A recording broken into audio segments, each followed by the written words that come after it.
kalian pasti bisa chord gantung. Kalau kembali dengan KTO di sini, sekarang kita akan belajar lebih tepatnya mungkin latihan kali ya, latihan yang tepat supaya kalian bisa cepat chord atau kunci gantung. Sebenarnya yang benar sebutannya adalah chord gantung ya. Jadi banyak sekali yang ngomong cara cepat bisa chord gantung, cara cepat. Yang benar itu adalah latihan, bagaimana latihan yang benar supaya kalian bisa cepat chord gantung. Jadi sebenarnya tidak ada istilah cara cepat untuk bisa chord atau kunci gantung. Kita latihannya bersama Galena Alpha Series yang kalian bisa dapatkan di nomor WhatsApp di bawah. Jadi KTO akan langsung saja menyampaikan atau membicarakan latihan yang tepat itu seperti apa. Bagi yang nggak mau dengar KTO ngobrol segala macam, silakan langsung aja skip videonya. Sebelum kita masuk ke dalam latihannya, KTO mau kasih kalian semangat dulu nih. Kalau kalian rajin latihan, selama 1 minggu kalian pasti bisa chord gantung. Asal latihan seharinya itu kurang lebih selama 10-15 menit. Ingat ya, 10-15 menit non-stop latihan pakai yang KTO kasih tahu. Oke, sekarang kita akan mulai latihannya. Yang pertama itu kita tidak akan langsung bentuk chord F atau chord B minor atau chord F crash minor, chord F minor, enggak. Itu justru yang kalian ingin bunyikan, misalkan F di sini kan, atau misalkan B minor di sini, atau misalkan F di sini yang tadi. Nah, itu kan yang kalian mau bunyinya. Nah, latihannya jangan langsung chord itu, atau misalkan kalian pemula banget, latihannya jangan langsung ke sini. Kenapa jangan langsung ke sini? Pada begitu kalian mulai ke sini, maka yang terjadi adalah seperti ini. Atau B minor, chord gantung yang paling gampang. Terus kalian akan menyalahkan diri sendiri. Kenapa saya nggak bisa? Mungkin saya nggak bakat dan segala macam. Yang salahnya adalah pola latihannya yang salah, atau mungkin metode latihannya yang salah. Langsung ke chord sini. Big mistake. Oke, jadi KTO akan mengajarkan kalian step bagaimana kalian bisa chord gantung. Intinya adalah jari telunjuk kalian. Karena kalau misalnya jari yang lain, itu sudah ada latihannya, kalian bisa klik di video yang di atas ya. Pada video kali ini kita akan fokus ke bagaimana cara menguatkan jari telunjuk yang benar. Ada 6 step, banyak banget. Karena sesuai dengan jumlah senarnya.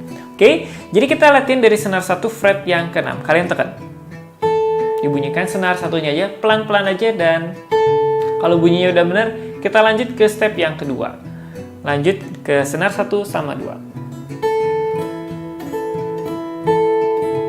Dibunyikan bergiliran, boleh pakai jempol juga.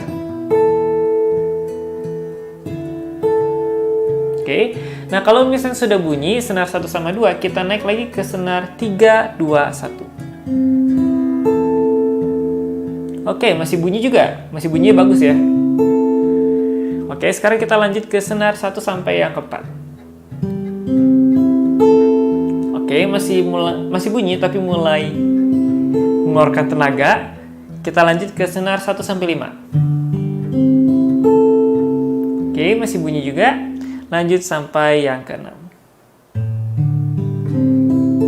Oke, jadi itu adalah step by step senar 1 sampai yang ke-6. Jangan langsung senar 1 sampai ke-6.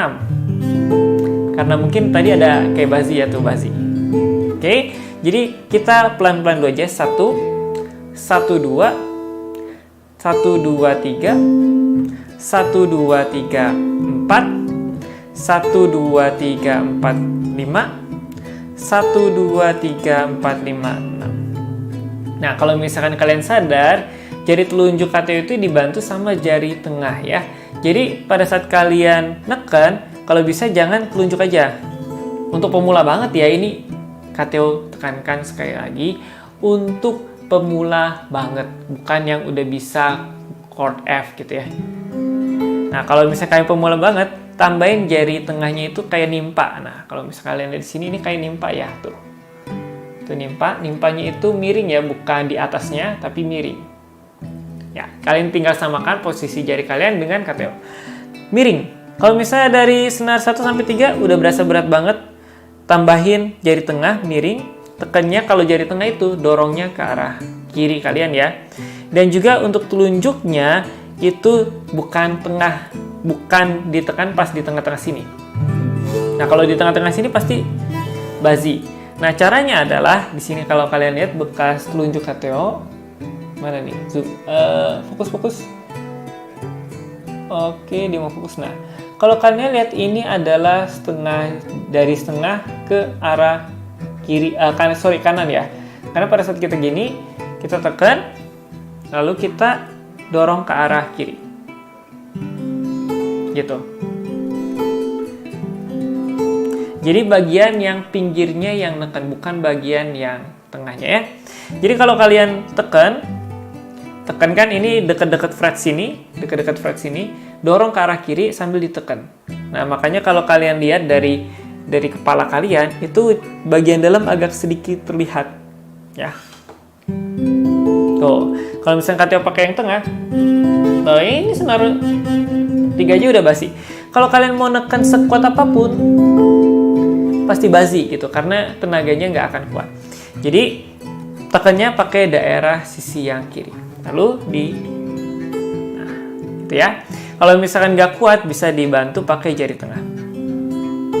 Oke, langsung coba KTO yang senar 6. Oke, nah itu jadi tangan kiri kalian. Nah, bagaimana dengan tangan kanan kalian? Apakah langsung genjreng-genjreng gitu juga? Enggak. Kalau kalian perhatikan, dari tadi itu KTO membunyikannya 1, 1, 1, 1. Nah, kalau misalkan kalian di step yang keempat nih, step yang keempat kalian nggak bunyi. Misalkan senar 3-nya KTO bikin nggak bunyi. Nah, seperti ini. Jangan lanjut ke step yang kelima. Tapi benerin dulu itu yang senar yang 3-nya tuh.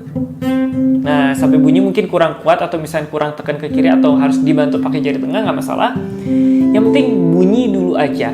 Dan lihat jempol KTO itu pas yang telunjuk. Nah, kalau misalnya senar 6, telunjuk di sini telunjuk agak ke kanan dikit lah ya. Gitu. Oke, jadi kalian bisa perhatikan posisi jempol dan juga telunjuknya ya.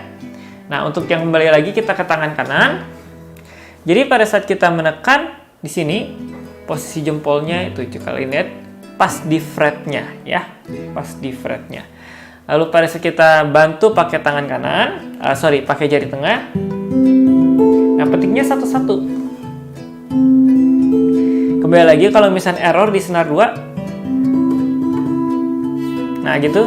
Nah, berarti kalian benerin dulu senar 2, bisa kurang kenceng nekennya, bisa salah posisi atau posisinya terlalu di sini. Jadi belajar itu jangan buru-buru, jangan asal mau cepet terus bisa nggak bisa itu. Kalau di gitar mau cepet, jago, cepet ya, cepet jago, cepet bisa, nggak ada. Kecuali kalian rajin latihan, itu baru bisa cepet. Kalau nggak rajin latihan, mau sehari latihan semenit terus berharap bisa chord gantung, lupakan. Mending belajar yang lain. Mending belajar apapun lah yang tidak membutuhkan latihan. Apalah musiknya nggak butuh latihan? Nggak ada kayaknya. Ya pokoknya kalian harus latihan. Jadi itu tips yang bisa KTO kasih kepada kalian. Jadi ingat, ada beberapa tips dari KTO. Yang pertama, belajarnya step by step. 1, 2, 3, 4, 5, 6. 1, 2, 1 sampai 3, 1 sampai 4, 1 sampai 5, 1 sampai 6. Dan cara penekanannya itu kalau misalnya kalian tekan, jangan pakai yang bagian tengah. Atau ingatkan sekali, jangan pakai bagian yang tengah, pakai bagian yang tengah ke arah kanan kalian. Kalau bagian dalam gitarnya ya, bagian dalam tangan kalian. Jadi tekan dulu, lalu dorong ke arah kiri. Nah, itu tips yang kedua. Nah, kalau tips yang ketiga adalah, kalau kalian nggak kuat jari telunjuknya, neken hanya satu jari itu, pakai tambah jari tengah. Tips yang ketiga, yaitu kalau misalnya kalian tekan telunjuknya, jempolnya jangan kayak gini. Nah, kayak gini jangan, kayak gini juga jangan, tapi di fretnya, di telunjuk, misalkan di sini telunjuk, di fretnya, fret kelima. Ini kan kita lagi neken di fret yang kelima, di fret yang besi yang kelimanya. Jadi besinya itu di sini. Ya, kira-kira kurang lebih di situ, bantu pakai jari tengah nekennya. Nah, tips yang keempat adalah kalian bunyikannya itu satu-satu. Jangan langsung digijreng, satu-satu aja dipetik. Tips yang kelima, kalau misalnya kalian bunyinya bazi di salah satu senar, kalian harus benerin dulu. Contohnya step 1-4. Nah, kalau misalnya bazi atau misalkan mendep, di senar yang kedua, kalian harus benerin itu sampai bunyi. Baru lanjutin ke step senar 1-5. Tips yang keenam, sehari ingat Kak Theo jamin 1 minggu kalian bisa chord gantung asal sehari 10-15 menit. Kak Theo tunggu pada saat video ini diupload, tunggu laporannya seminggu kemudian apakah berhasil atau tidak dengan sehari 10-15 menit. Silahkan komentar di bawah berbagi pengalaman kalian apakah betul. Di video sebelumnya sih ada yang langsung praktekin dan ada yang langsung bilang, wah betul Kak, langsung bisa. Oke, jadi seperti itu tips buat kalian latihan chord gantung supaya cepet bisa, bukan cara cepet chord gantung. Meskipun Kak Theo juga bikin, tapi dalamnya itu sebenarnya bukan cara cepetnya sih, tapi yang latihan yang benernya. Oke, bagi kalian yang banyak banget kemarin minta di komentar, kolom komentar di video yang kemarin dan juga video-video yang lain, ternyata mungkin video yang dulu itu tenggelam kali ya, dan Kak Theo buat di lebih fresh lagi mungkin, dan juga penyampaiannya lebih jelas. Oke, sampai jumpa di video-video selanjutnya. Dah.